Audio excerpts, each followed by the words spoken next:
I came across this missing person case while watching YouTube channel Crime with Kate. She was covering the mysterious disappearance of full-time van life traveler Sara Coates. Of course, I decided to include this case on my channel because my husband and I spent a year living full-time in a van and 1 year in our camper. Sara lived a year in her van with a dog and 2 cats. She traveled throughout BC and Alberta. Sara Coates was last seen by her mom on August 2nd, 2012. She was at the time 31 years old. She was traveling with her beloved pets in a 1992 blue Chevy Astro minivan. RCMP Corporal Terry Savinkoff described Sara as a lady with an adventurous spirit who had a lot of acquaintances in different areas. Doobie Coates, Sara's mom, has not given up the search for her daughter. Doobie said that the last time she saw her daughter, it was in the southeast neighborhood of Stanley Park on August 2nd, 2012. They spoke about Sara's wanting to move out of her van and back into an apartment. Doobie promised to help her find one as soon as possible, although Sara had her heart set on one more trip into BC. In 2012, living the van life was not considered socially acceptable like it is today, so today we view Sara as a trendsetter or a pioneer, but back in 2012, people thought of her as a transient homeless person. But Sara's mom believed that people don't understand when someone is different. She explained Sara had said that she just wanted to travel in her van for a while. She couldn't stand living in the city. Doobie explained that Sara had a chronic illness and was more comfortable being in the outdoors. Sara was the kind of kid you couldn't leave alone for a second. She was very adventurous, she loved to dance, and she loved her animals very much. Sara had been living in the Radium Columbia Valley for a year before her disappearance. Described as a free-spirited person by those close to her,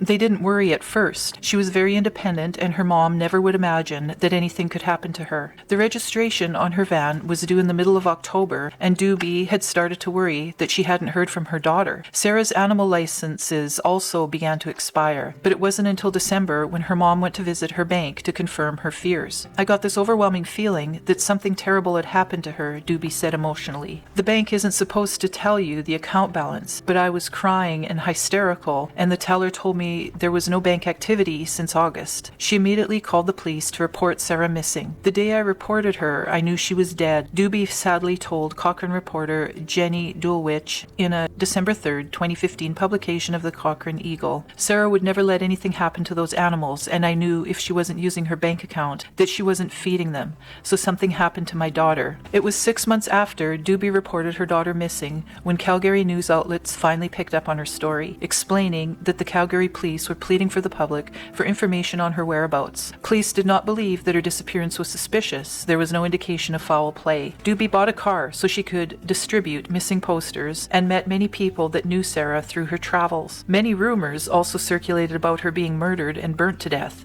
All were untrue. A year passed since Sara was reported missing, then a breakthrough in the case. After a flood in 2013 that hit southern Alberta, Sara's van was found in Stoney Nakoda First Nations on October 22nd on an isolated road near Nakoda Lodge. The discovery was thanks to an anonymous tip from a resident of Nakoda. Doobie said that the RCMP were wonderful. She had a huge search, and then it snowed. The police have continued ground searches every year. RCMP believe that Sara was camping in the area, and after questioning First Nation residents, nothing has come forward. Police have stated that they do believe Sara had dealings with some of the First Nations residents and that there was some communication, but as of yet, no definitive idea of what happened to her. The search has been made difficult over the years by environmental factors, including rough terrain, and the flood of 2013 didn't help either. Corporal Savinkoff stated that the Cochrane Search and Rescue and other units in Alberta have been great in helping the search. They are volunteers and all hope to see Sara's remains found. They have trudged through swamps, forests, uphill and down, searching. Sara's mom, brother, and wife are always at every search. One woman spoke of meeting Sara in Calgary and offering to help her find an apartment. She said that she was super nice and had the money to move in, but they were finding it difficult to find accommodations that would accept her pets. This woman said she was concerned when Sara just vanished, and she began searching for her before the time Doobie reported her missing. When her van was discovered, Sara's purse was inside with an uncashed disability check. No sign of her pets were ever found. Sara's van had a cracked windshield and a broken passenger window covered in plastic. One of the front doors was cream-colored. Her license was BBG 5602. It was a blue Chevy Astro van. Sara Georgina Coates was last seen in Calgary, Alberta on August 2nd, 2012. She has long red hair and blue eyes. She stands 5 feet 2 inches tall and weighs 120 pounds. She also has a tattoo of a heart on her left knuckle. If you have any information that can lead to the solving of Sara's case, please contact the Cochrane Alberta RCMP at 403-851-8000.